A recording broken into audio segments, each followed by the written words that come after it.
बिस्मिल्लाहिर्रहमानिर्रहीम। अस्सलाम वालेकुम डियर स्टूडेंट्स, उम्मीद करते हैं कि आप लोग अल्लाह ताला के फजल करम से बिल्कुल ठीक ठाक हैं। तो डियर स्टूडेंट्स, आज के लेक्चर में हम सर्कुलेटरी सिस्टम, रेस्पिरेटरी सिस्टम और थर्मो रेगुलेशन या temperature regulation in birds discuss करेंगे। तो एवोल्यूशनरी प्रेशर्स इन बर्ड्स का ये नेक्स्ट लेक्चर है। कल हमने इसका डाइजेस्टिव सिस्टम पढ़ा था, तो अल्लाह का नाम लेके हम इसका नेक्स्ट लेक्चर स्टार्ट करते हैं। तो बर्ड्स का सर्कुलेटरी सिस्टम स्ट्रक्चर में रेप्टाइल जैसा ही होता है। एक डिफरेंस ये है कि रेप्टाइल्स के दिल में 3 चैम्बर्स थे सिवाय क्रोकोडिलिया के। Order Crocodilia was an exception. उनके दिल में 4 सेपरेट चैम्बर्स होते थे, 2 एट्रियम एंड 2 वेंट्रिकल। और इसी तरह से बर्ड्स के दिल के अंदर भी 4 सेपरेट चैम्बर्स होते हैं, 2 एट्रियम, 2 वेंट्रिकल। और किसी भी स्टेज पे ऑक्सीजनेटेड एंड डीऑक्सीजनेटेड ब्लड्स आपस में मिक्स नहीं होते। पल्मोनरी सर्कुलेशन बिल्कुल अलग है और सिस्टेमिक सर्कुलेशन बिल्कुल अलग है। तो वर्टिब्रेट्स के एवोल्यूशन के अंदर जो साइनस वेनोसिस है, इसका साइज़ हर अगले ग्रुप में, यानी कि जो ऊपर वाला ग्रुप है उसमें कंपैरेटिवली छोटा हो गया। फिशेस के अंदर इसको एक सेपरेट चैम्बर कंसिडर किया जाता था। सिमिलरली एम्फीबियंस और टर्टल्स, उनके अंदर भी इसका काम ये था कि एक सेपरेट चैम्बर की तरह से एक्ट करता था और वेनस सिस्टम से आने वाले ब्लड को रिसीव करता था। तो बाकी रेप्टाइल्स के अंदर राइट एट्रियम में सेल का एक ग्रुप है, ये पेसमेकर के तौर पे काम करता है। पेसमेकर का काम ये होता है कि हार्ट बीट का जो पैटर्न और सीक्वेंस है कि दिल कितनी ज़ोर से बीट करेगा, यानी कि इसके दोनों एट्रियम और दोनों वेंट्रिकल कितनी ज़ोर से रिलैक्स होंगे या कॉन्ट्रैक्ट होंगे, और 1 मिनट के अंदर दिल कितनी दफ़ा बीट करेगा, ये सारा कुछ इसी से ही कंट्रोल होता है।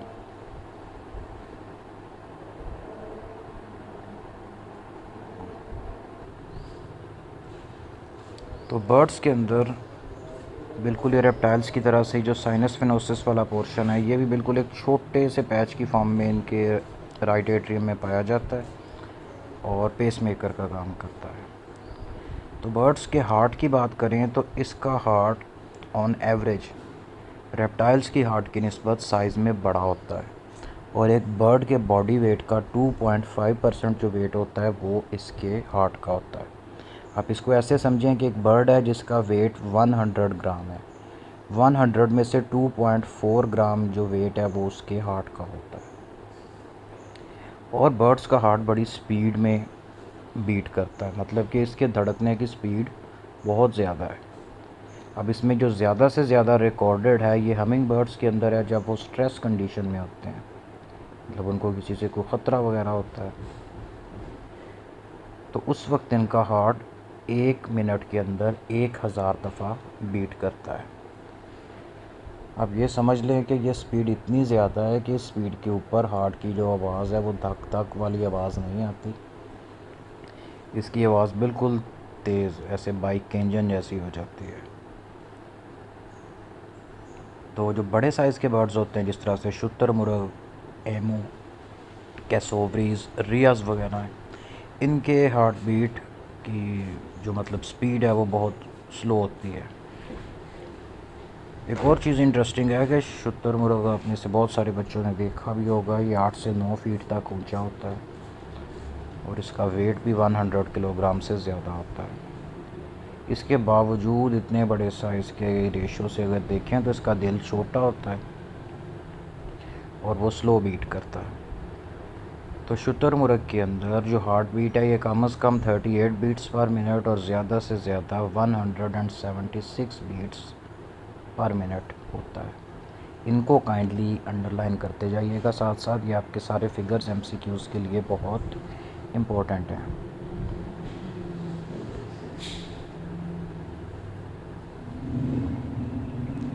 तो अब एवोल्यूशनरी पॉइंट ऑफ व्यू से देखें तो कंपैरेटिवली बड़े साइज़ का हार्ट, जिसके बीट करने की स्पीड भी ज़्यादा है, ऑक्सीजनेटेड और डीऑक्सीजनेटेड या लेस ऑक्सीजनेटेड ब्लड एक ही चीज़ है, ये दोनों भी अलग-अलग है।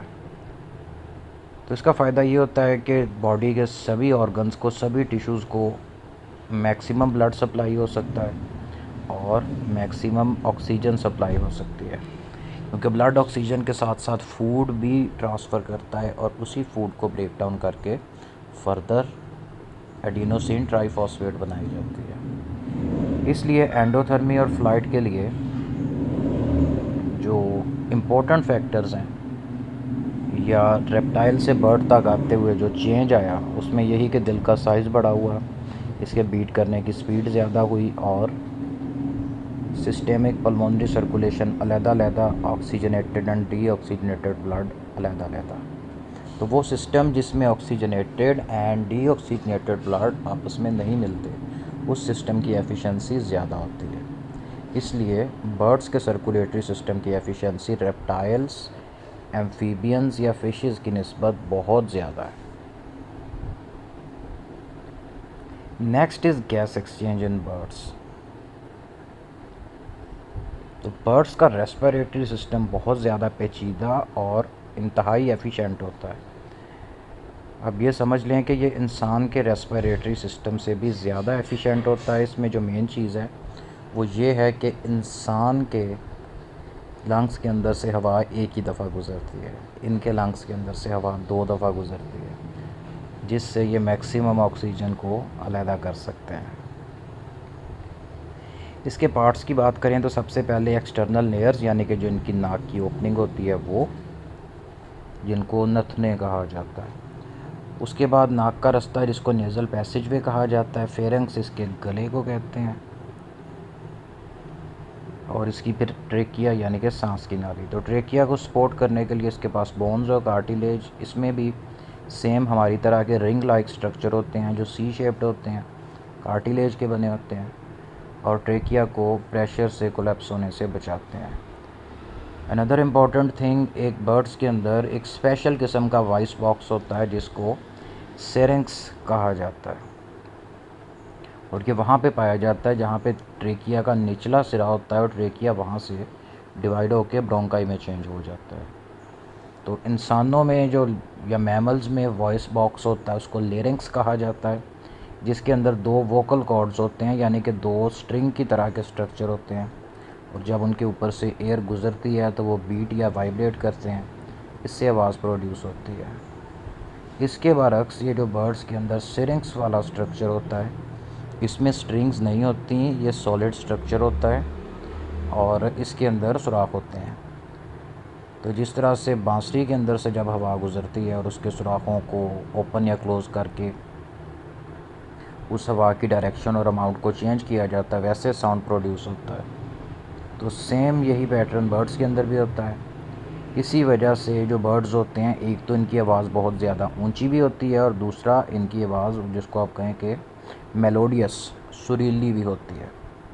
रीज़न ये है कि ये फ्लूट यानी कि बांसुरी के प्रिंसिपल के ऊपर बना हुआ ऑर्गन है, वैसे ही इसके अंदर से भी साउंड प्रोड्यूस होता है। अच्छा, सेरिंक्स के मसल और ब्रोंकाई और जो ट्रेकिया की खासियतें सारी, इसकी वजह से बर्ड्स अपने डिफरेंट तरह के वोकलाइजेशन यानी कि साउंड प्रोड्यूस करते हैं। तो ब्रोंकाई आगे जाके एयर सैक्स का एक सिस्टम है जो इसकी बॉडी के अंदर और इवन के बोन्स के अंदर भी फैला होता है। एयर सैक्स छोटी छोटी थैलियाँ होती हैं जिसके अंदर बर्ड्स एक लंबा सांस खींच के एडिशनल एयर को स्टोर कर सकते हैं। तो एयर सैक्स और ब्रोंकाई इसके लंग्स के साथ कनेक्टेड होते हैं और इसके लंग्स के अंदर जो फंक्शनल और स्ट्रक्चरल यूनिट है इसको पैराब्रोंकाई कहते हैं, ये लिखा हुआ है। एक तो इसको अंडरलाइन कर लें, इंपॉर्टेंट है, बर्ड्स के लंग्स का structural and functional unit parabronchi है। ये एल्वियोलाई से डिफरेंट है। डिफरेंट इस तरह से है कि जो एल्वियोलाई होते हैं छोटे छोटे बैलून्स की शेप के होते हैं, मतलब कि सैक्स होते हैं और बंद होते हैं। हवा इनके अंदर जाके वापस आ जाती है, इनसे आगे नहीं गुजरती। दूसरी चीज़ ये कि एल्वियोलाई को जब मतलब माइक्रोस्कोप वगैरह पे देखा जाता है तो ग्रेप्स के क्लस्टर की तरह से नज़र आते हैं, just like a bunch of grapes, जैसे अंगूरों का गुच्छा होता है। इसके बरक्स से जो पैराब्रोंकाई होते हैं, पैराब्रोंकाई एक ऐसी छोटी ट्यूब की शक्ल के होते हैं जिसके दोनों सिरे ओपन होते हैं, यानी कि इसमें से हवा गुजर के एक तरफ से आगे और आगे से फिर वापस आ सकती है। तो एयर कैपिलरीज जिनका डायमीटर 10 मिलीमीटर होता है, ये पैराब्रोंकाई से आगे ब्रांच करती हैं और इसके साथ फिर आगे माइक्रोस्कोपिक लेवल पे जाके कैपिलरीज का नेटवर्क होता है, जहाँ पे एक्चुअल में गैस एक्सचेंज का प्रोसेस कंप्लीट होता है। तो ये वाला ही बेटा जो पिक्चर है, ये इसके अंदर ये जो आपको गैप्स नज़र आ रहे हैं, ये वही ट्यूब्स हैं जिनको पैराब्रोंकाई कहा जाता है। तो आप देखें कि एक इसका ही ओपन वाला सिरा ये है और दूसरा इसका ओपन वाला सिरा उसकी निचली साइड पे है। सिमिलरली एक ओपन सिरा ये है और एक इसकी निचली साइड पे है। तो एयर इससे बाई डायरेक्शनली पास कर सकती है। यही डिफरेंस है जिसकी वजह से इनके रेस्पिरेटरी सिस्टम से एक तो हवा 2 दफ़ा गुज़रती है और दूसरा ये हवा के अंदर से मैक्सिमम ऑक्सीजन को अलहदा कर लेते हैं। इंसान में आपने पढ़ा था कि हवा में 21% ऑक्सीजन होती है। जब इंसान सांस अंदर खींचता है तो उसमें 21% ऑक्सीजन है, जब सांस बाहर निकालता है उसमें 16% ऑक्सीजन अभी बाकी होती है, यानी कि उसका मैक्सिमम हिस्सा वैसे ही वापस चला जाता है। इसके बरक्स बर्ड्स जब सांस खींचते हैं इसमें 21% ऑक्सीजन है, जब ये सांस बाहर निकालते हैं तो उसके अंदर बमुश्किल 4 से 5% ऑक्सीजन बचती है, बाकी सारी ये अब्ज़ॉर्ब कर लेते हैं।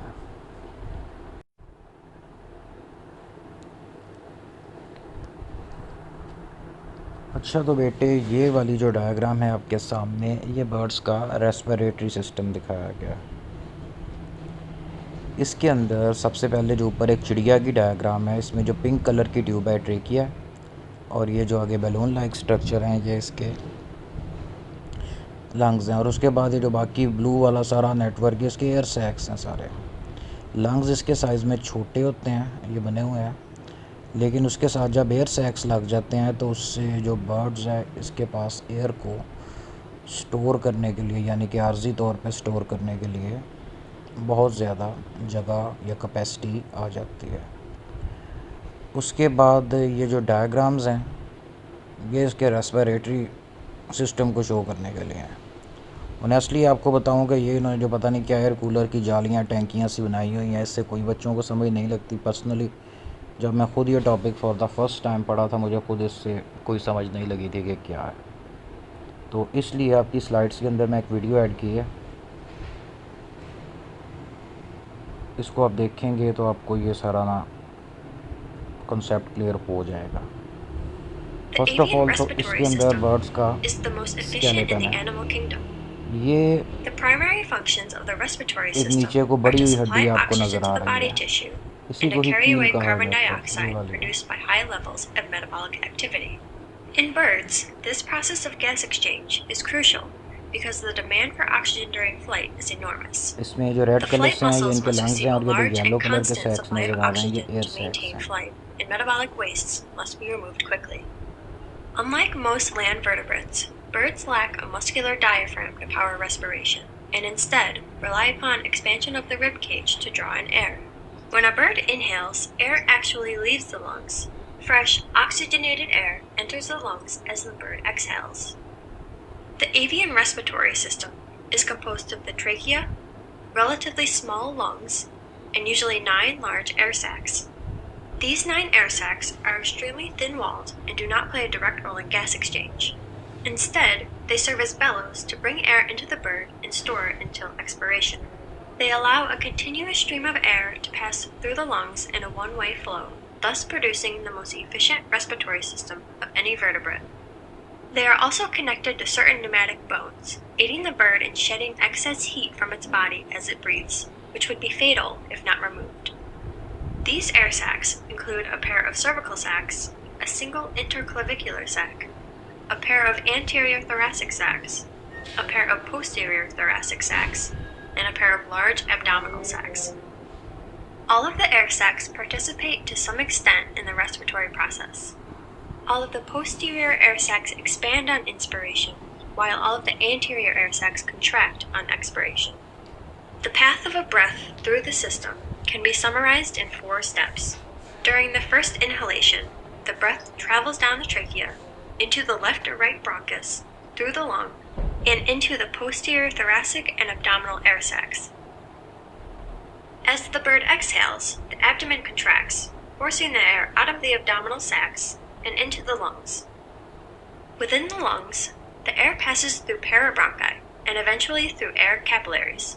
It is only here where the exchange of carbon dioxide for oxygen occurs.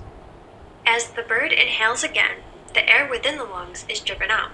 The now stale air passes into the interclavicular, cervical, and anterior thoracic air sacs. During the second exhalation, the anterior sacs contract. The air is then driven out into the trachea, where it passes up and out of the nostrils.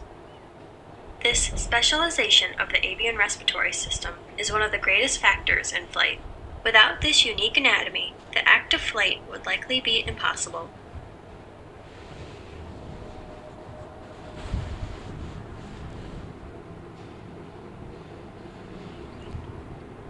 तो dear students, जैसा कि आपने देखा, इसी चीज़ को मज़ीद simplified form के अंदर देखें। The structure of avian lungs enables more कोई oxygen to rocket be science नहीं extracted है। from the air, enabling birds to fly at altitudes देखें। where mammals would succumb to hypoxia. The lungs are made up of the trachea, through which air enters the respiratory system.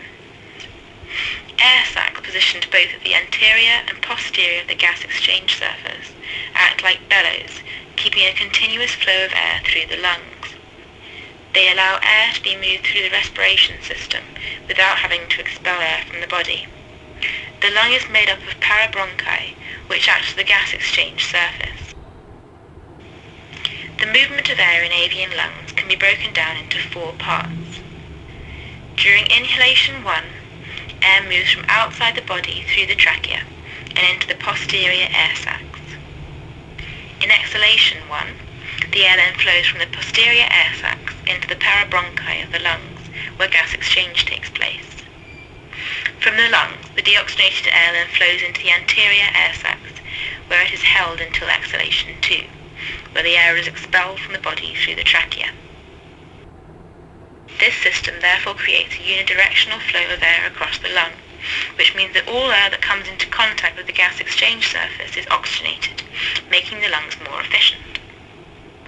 Another adaptation of the avian respiratory system which increases efficiency is the cross-current blood flow across the air capillaries in the parabronchi of the lungs. The blood capillaries are arranged across the air capillaries where gas exchange occurs. This means the rate of diffusion of oxygen into the blood is increased due to the sustained high concentration gradient.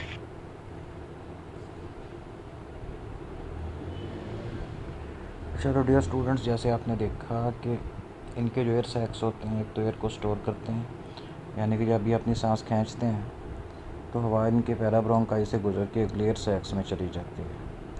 अब ये सांस बाहर निकालते हैं तो हवा पहले air sacs से वापस इसके लंग्स में आती है, दूसरी दफ़ा गैस एक्सचेंज होता है, फिर वहाँ से बाहर चली जाती है। एक और इंटरेस्टिंग चीज़ इसके अंदर ये है कि एक चीज़ होती है, उसको लंग कैपेसिटी कहा जाता है। लंग कैपेसिटी का आसान लफ्ज़ों में मतलब ये है कि आपके फेफड़े कितनी हवा अपने अंदर खींच सकते हैं। तो इंसान के अंदर जो लंग कैपेसिटी, अगर एक बिल्कुल जवान बंदा सही सलामत, उसको कोई बीमारी भी नहीं है, रेस्पिरेटरी सिस्टम से रिलेटेड, उसके अंदर जो लंग कैपेसिटी है ये 4.5 लीटर के आसपास होती है, यानी कि 4.5 लीटर एयर उसके अंदर वो फिल कर सकता है। अच्छा, अब अगर हम कोई एक्सरसाइज वगैरह या कोई स्टर्नस एक्टिविटी जिसके अंदर बहुत ज़्यादा एनर्जी खर्च हो और भागना पड़े, इस तरह का कोई काम करें तो सांस चढ़ जाता है। रीज़न ये है कि जितनी रिक्वायर्ड ऑक्सीजन है उतनी बॉडी को मिल नहीं रही होती, एनारोबिक रेस्पिरेशन स्टार्ट हो जाती है, मसल क्रैम्प्स पड़ जाते हैं। अब बर्ड्स के अंदर ऐसे नहीं है। लंग्स इनके बेशक छोटे छोटे साइज़ के हैं, लेकिन उनके साथ जो एक्स्ट्रा एयर सैक्स लगे हुए हैं उससे ये है कि ये एक ही दफ़ा सांस खींच के बहुत ज़्यादा एयर अपनी बॉडी में थोड़ी देर के लिए स्टोर कर सकते हैं। उससे ये फ़ायदा होता है कि एक तो इनका गैस एक्सचेंज एफिशिएंटली हो जाता है, एक दफ़ा सांस लेने से इनको बहुत ज़्यादा ऑक्सीजन मिल जाती है, जिसको वो फिर अपने मेटाबॉलिज्म और बाकी एक्टिविटीज़ और फ्लाइट में यूज़ करते हैं। यही रीज़न है कि वो वाले बर्ड्स जो साइबेरिया से उड़ के पाकिस्तान आते हैं और बगैर रुके उड़ते हैं, इनको तब भी सांस नहीं चढ़ता। कि मैमल्स के अंदर ये सिस्टम इतना एफिशिएंट नहीं है। इस वजह से कोई भी मैमल है, चाहे वो इंसान है, चाहे वो चीता क्यों नहीं है, तो वो इतनी स्पीड पे या लगातार इतना ज़्यादा ट्रैवल कभी भी नहीं कर सकता। इसके अंदर एक क्लासिकल एग्जांपल आप लोगों से शेयर करता हूँ, जो आप लोगों ने पहले भी बहुत बार सुनी हुई है, कि सबसे तेज़ दौड़ने वाला जानवर चीता, जो कि डिफरेंट बुक्स के अंदर 70 किलोमीटर किसी पे लिखा है, किसी पे 80, किसी पे 109 किलोमीटर पर आवर भी लिखा है। तो इतनी स्पीड पे दौड़ लेता है, लेकिन पूरी बात नहीं लिखी कि वो लगातार इतनी स्पीड पे नहीं दौड़ सकता। वो 30 से लेकर 40 सेकंड तक ही दौड़ता है बस, और उसके बाद वो एक साइड पे होके बैठ जाता है और अगला आधा घंटा अपना सांस बराबर करता है, और उसके जिस्म में जो लैक्टिक एसिड जमा हुआ है उसको ब्रेक डाउन करके उससे जान छुड़वाता है। इसी वजह से अगर आप वाइल्ड लाइफ रिलेटेड वीडियोस देखते हैं तो आपको इसका पता होगा कि चीता हिरन के पीछे या ज़ेब्रे के पीछे भागता है, उसको अगर पकड़ ले 30 से 40 सेकंड में, वेल एंड गुड। अगर नहीं पकड़ सकता तो लगातार भागता नहीं रहता, एक साइड पे होकर बैठ जाता है और अपने हालात ठीक करता है। बर्ड्स में ऐसे नहीं है। बर्ड्स रशिया, साइबेरिया से उड़ के पाकिस्तान में सूबा सिंध तक आते हैं। रास्ते में ना कुछ खाते हैं, ना स्टे करते हैं, बॉडी में स्टोर्ड फैट पे गुजारा करते हैं। और दूसरा ये कि साइबेरिया से पाकिस्तान आने के लिए रास्ते में ये जो कोह हिमालय वाली सारी माउंटेन रेंज है, जिसके अंदर K2 वगैरह, नांगा पर्वत, बाकी माउंटेन्स हैं, तो ये उसके ऊपर से फ्लाई करके आते हैं 28 से लेके 30,000 फीट की हाइट पे। यानी कि इतनी ही हाइट जिस हाइट के ऊपर एक इंटरनेशनल फ़्लाइट ट्रैवल करती है। तो इतनी हाइट के ऊपर टेम्परेचर भी ज़मीन की सरफेस वाला नहीं होता, और वहाँ पे ऑक्सीजन की परसेंटेज भी वैसी नहीं होती, लेकिन फिर भी इनका सिस्टम इतना एफिशिएंट है कि इनको बचा लाता है वहाँ से लेके यहाँ तक।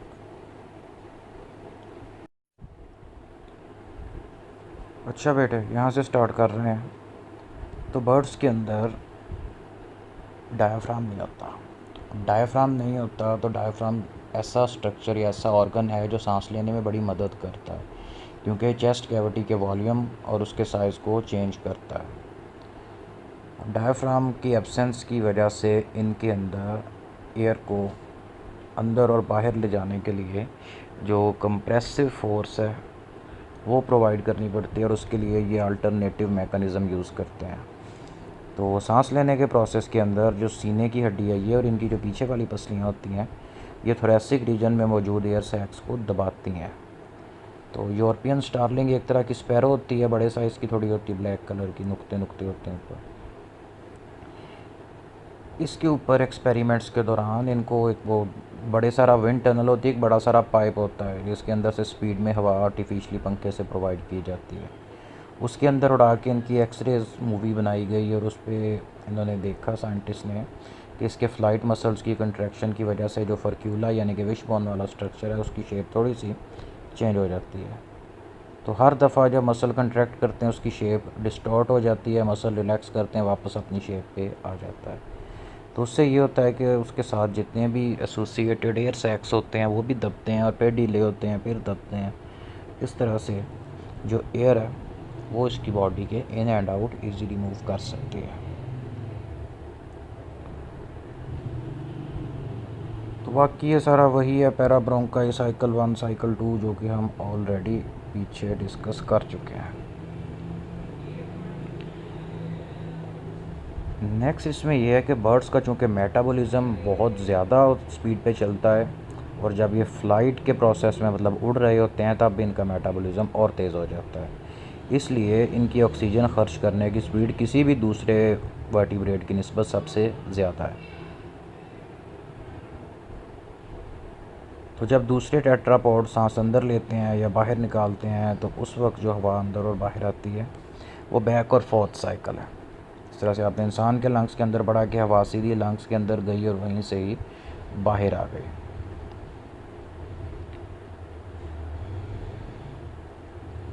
एक चीज़ जिसका ये सिंपल सिस्टम में सामना करना पड़ता है, यानी कि हमें इंसानों को भी करना पड़ता है, वो ये है डेड एयर। डेड एयर का मतलब ये है कि जब आप सांस बाहर निकालते हैं तो टोटल लंग्स के अंदर मौजूद हवा बाहर नहीं जाती, बहुत सारी एयर ऐसी होती है जो लंग्स के अंदर ही रह जाती है, इसको डेड एयर कहा जाता है। इसको किसी भी तरह से बाहर निकालना पॉसिबल भी नहीं है, और अगर ये सारी बाहर निकल जाएगी तो लंग्स ऐसे कोलैप्स हो जाएंगे, चुड़मुड़ हो जाएंगे। इस वजह से ये रहती है, ये सिस्टम की एक तरह से आप कहें कि इसमें एक फॉल्ट भी है ये, कि डेड एयर जो है उसने तो वहाँ पे रहना ही रहना है, यानी कि हवा की एक परसेंटेज है, उसने हर हालत में लंग्स के अंदर रहना है। फॉर एग्ज़ाम्पल कहें कि जो 40% लंग्स हैं वो पहले ही इस एयर से फेल्ड हैं, बाकी की जो 60% जगह बचेगी सिर्फ उसके अंदर ही बाहर से नई एयर आएगी और जाएगी, ये 40% अपनी जगह पे रहेगा। बर्ड्स के लंग्स चूँकि इस तरह के नहीं होते, एल्वियोलाई जो बैलून लाइक होते हैं उसकी बजाय इसमें पैराब्रोंकाई ट्यूब लाइक होते हैं, जिसकी वजह से हवा अंदर रुकती नहीं है, गुजर के आगे एयर सैक्स में और वहाँ से वापस लंग्स में और बाहर चलती रहती है। इस वजह से बर्ड्स के लंग्स के अंदर ये जो डेड एयर वाला सीन है ये बहुत कम होता है। डेड एयर नो डाउट इनमें होती तो है, लेकिन उसका अमाउंट ना होने के बराबर होता है, और बाकी वर्टिब्रेट्स या इवन मैमल्स के साथ कंपेयर करके देखा जाए तो बहुत कम है।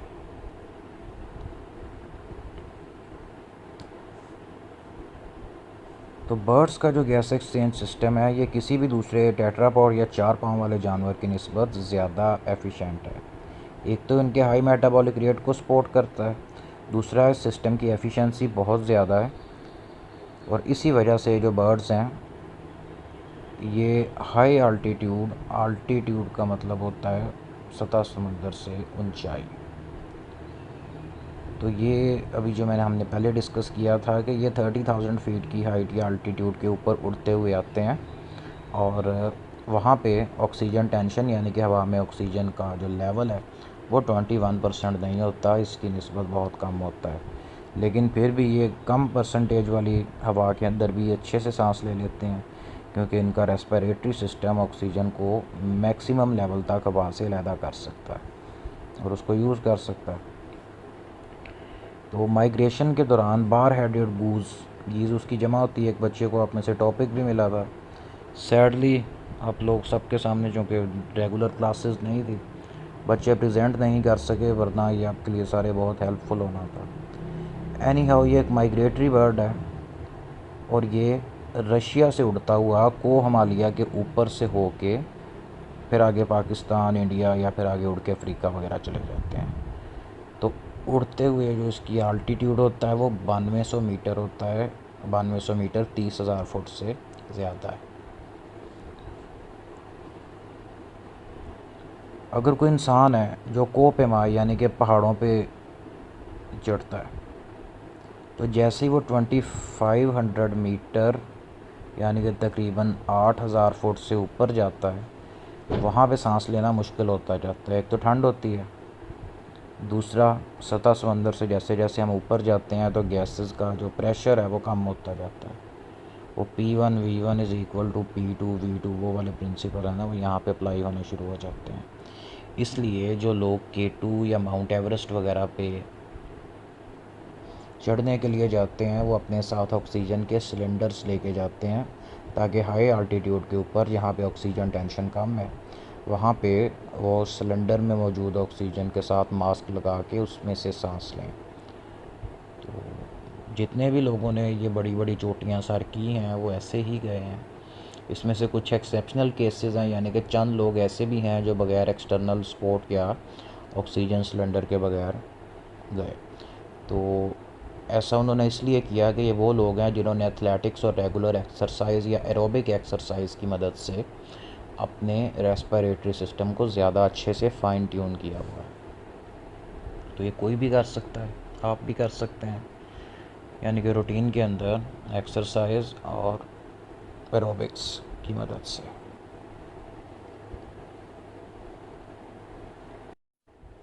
Next is thermo regulation in birds. तो थर्मो रेगुलेशन या टेम्परेचर रेगुलेशन अपनी बॉडी के टेम्परेचर को ज़रूरत के मुताबिक एक कांस्टेंट पॉइंट या नियर कांस्टेंट पॉइंट पे रखना। तो तो बर्ड्स की चूँकि 10,000 से ज़्यादा स्पीशीज़ हैं और हर बर्ड का जो ऑप्टिमम बॉडी टेम्परेचर है वो स्पीशीज़ का फ़र्क है तो वो दूसरी स्पीशीज़ से अलहदा होता है। लेकिन मोस्टली बर्ड्स का जो बॉडी टेम्परेचर है ये कम से कम 38 डिग्री सेंटीग्रेड और ज़्यादा से ज़्यादा 45 डिग्री सेंटीग्रेड के पास रहता है। एक्सेप्शनल केस हैं, यानी कि इसमें से कुछ बर्ड्स ऐसे भी हैं जैसे कि हमिंग बर्ड है, इसका बॉडी टेम्परेचर 45 डिग्री सेंटीग्रेड से भी ऊपर चला जाता है। बेटा ये वो टेम्परेचर है जिसके इंसान सरवाइव नहीं कर सकता, बल्कि अगर हमारा बॉडी टेम्परेचर 37.2 से ज़्यादा होना शुरू हो जाए तो 45 पे पहुंचने से पहले ही इंसान वफ़ात पा जाएगा। वैसे तो लीथल एक्सट्रीम्स हैं या 32 डिग्री से कम और 47 डिग्री सेंटीग्रेड से ज़्यादा का टेम्परेचर। ये फिगर्स आपकी बुक्स पे भी हैं, इनको काइंडली अंडरलाइन करें। अगर कोई ऐसा दिन है जब टेम्परेचर ठंडा है और बर्ड आराम से बैठा है, तो बर्ड्स आपने देखे होंगे, ये मुर्गियों वगैरह में भी होता है, तोते वगैरह या चूज़े, ये अपने परों को ना जिस तरह से खड़ा कर लेते हैं या फैला लेते हैं, मतलब कि वो परिंदा थोड़ा मोटा गोल सा हो जाता है इससे, और उसके जो पर फूले होते हैं उनके अंदर जो एयर है वो ट्रैप हो जाती है। एयर इंसुलेटर है, एयर के अंदर से जो हीट वगैरह है वो बहुत मुश्किल से गुज़रती है, और अगर एयर बिल्कुल स्टिल हो गई है तो फिर ये ना होने के बराबर ही है। इसलिए जो एयर इनके फीदर्स के अंदर ट्रैप हो जाती है वो इनकी स्किन को वैसे ही गर्म रखती है और इनका जो बॉडी टेम्परेचर है वो वेस्ट नहीं होता। ऐसे ही है जैसे आप सर्दियों में रज़ाई ले लेते हैं और रज़ाई गर्म हो जाती है, रज़ाई के अंदर कोई हीटर नहीं लगा हुआ, वो आपकी अपनी बॉडी हीट होती है, रज़ाई सिर्फ आपको इंसुलेट करती है, यानी कि कॉटन के अंदर जो एयर ट्रैप होती है वो बॉडी हीट को बाहर नहीं जाने देती। तो इसके अलावा ये जो परिंदे इस तरह से अपना टेम्परेचर रेगुलेट कर रहे होते हैं, उस वक्त ये अपनी चोंच को भी अपने परों के नीचे छुपा लेते हैं ताकि रेस्पिरेटरी ट्रैक से होने वाले जो हीट लॉस है उसको मिनिमाइज़ किया जा सके।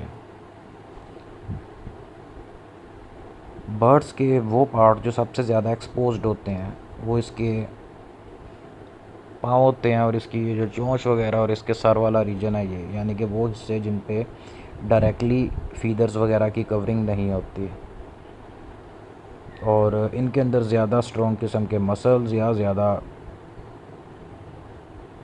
वास्कुलराइजेशन यानी कि बहुत ज़्यादा ब्लड वेसल्स भी नहीं होती। इसलिए इनके अंदर जो टेम्परेचर है उसको कंट्रोल करना ज़्यादा इम्पोर्टेंट है, क्योंकि यही वो हिस्से हैं जो बहुत सबसे जल्दी गर्म होते हैं और कम टेम्परेचर में सबसे जल्दी ठंडे होते हैं। तो रेस्पिरेटरी सिस्टम की तरह इसके थर्मोरेगुलेटरी मैकेनिज़म्स में भी counter current exchange mechanism use किया जाता है।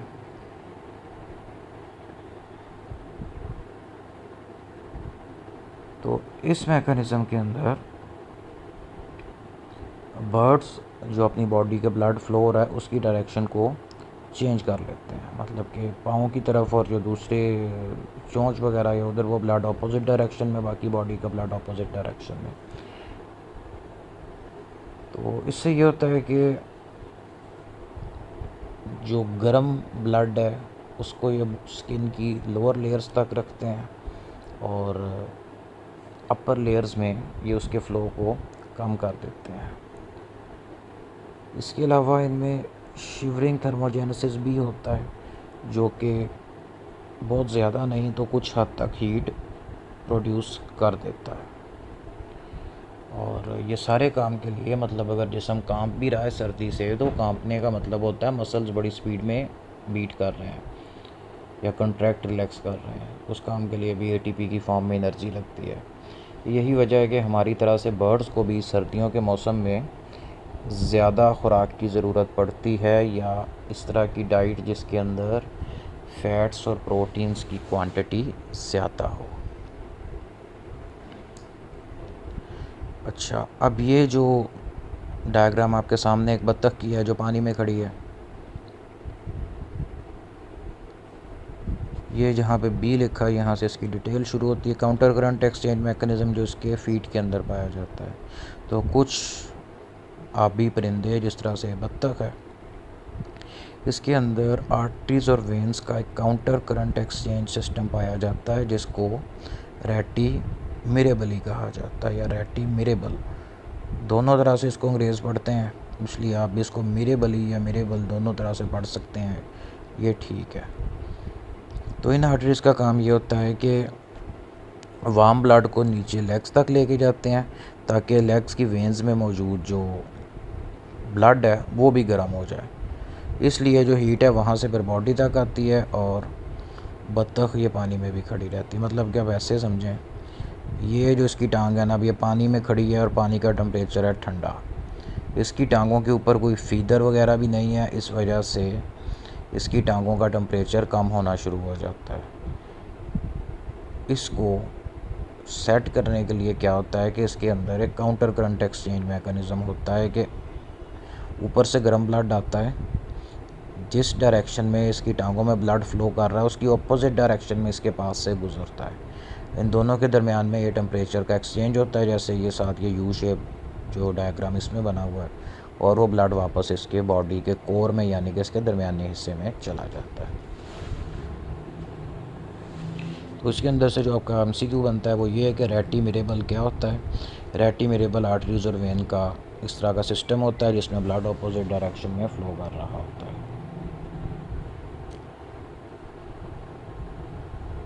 तो कुछ बर्ड्स के अंदर एक प्रोसेस पाया जाता है जिसको डेली तौर पर कहा जाता है, यानी कि ये 24 घंटे के अंदर किसी दिन के टाइम या रात के टाइम एक इस तरह की स्टेट में चले जाते हैं जिसको डेली टॉर्पर कहा जाता है, और उस स्टेट में गए हुए बर्ड को टॉर्पेड कहा जाता है। तो उस वक्त ये अपने बॉडी टेम्परेचर को लो कर लेते हैं और अपने मेटाबॉलिज्म को स्लो कर लेते हैं। इसकी एग्जांपल है, एक आपने स्पैरो पढ़ी थी क्लासिफिकेशन के अंदर, जिसको भी पुअर विल कहा जाता है। तो ये अपने बॉडी टेम्परेचर को इतना कम करते हैं कि इनका बॉडी टेम्परेचर 40 डिग्री सेंटीग्रेड से कम होके 16 डिग्री सेंटीग्रेड पर आ जाता है। इसके साथ ही इनके जो सांस लेने की स्पीड है वो भी बहुत स्लो हो जाती है। तो फिर ये एक तरह से गशी की स्टेट में चले जाते हैं और इसको टॉर्पर कहा जाता है।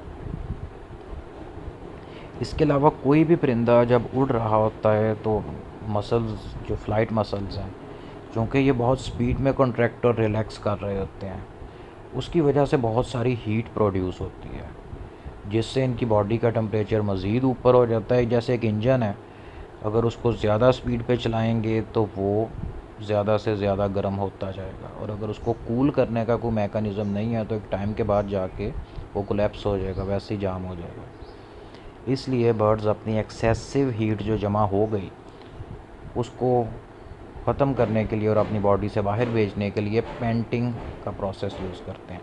पैंटिंग कहते हैं मुंह खोल के स्पीड में सांस लेना। आजकल ये आप ऑब्ज़र्व कर सकते हैं कि जिस तरह दोपहर का टाइम होता है, अक्सर स्पैरोज़, ये जो कॉमन हाउस स्पैरो होती है, पैसर डोमेस्टिकस, और ये जो शार्कें होती हैं, इनके मुंह ऐसे लगातार खुले ही रहते हैं।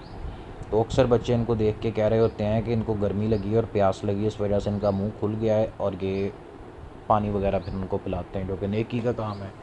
वो एक्चुअल में ये होता है कि गर्मी की वजह से इनका बॉडी टेम्परेचर अप हुआ होता है। तो मुंह खोल के स्पीड में सांस लेते हैं ताकि रेस्पिरेटरी सिस्टम के साथ जो वाटर वेपर्स भी कुछ लॉस्ट होते हैं वो अपने साथ बहुत सारी हीट भी एब्जॉर्ब करके ले जाते हैं। मुंह खोल के जितना तेज़ तेज़ सांस लेंगे उतनी ज़्यादा हीट के इनकी बॉडी से बाहर जाएगी। इस तरह से वो उससे अपनी जान छुड़वा लेते हैं।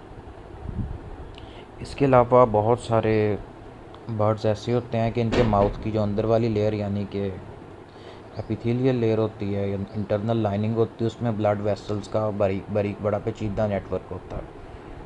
तो इसके मुंह से गुजरने वाली हवा उन्हीं ब्लड वेसल से बहुत सारी हीट को अपने साथ एब्जॉर्ब करके भी ले जाती है। तो डियर स्टूडेंट्स, ये आपका आज का लेक्चर था। इसके अंदर से जो MCQ पॉइंट ऑफ व्यू से इम्पोर्टेंट थे वो भी मैंने आपको नोट करवा दिए, उनको काइंडली अपनी बुक्स पे साथ के साथ नोट कर लिया करें। दूसरा ये कि अपनी बुक को सामने रख के फिर लेक्चर सुना करें ताकि आपको पता चल जाए कि किस चीज़ की बात हो रही है और हम कहाँ पे पढ़ रहे हैं। और तीसरी चीज़ ये है कि इससे रिलेटेड आपको किसी चीज़ की समझ नहीं आई या किसी बच्चे का कोई क्वेश्चन है तो आप मेरे से ग्रुप में पूछ सकते हैं। Thank you very much and Allah हाफिज़।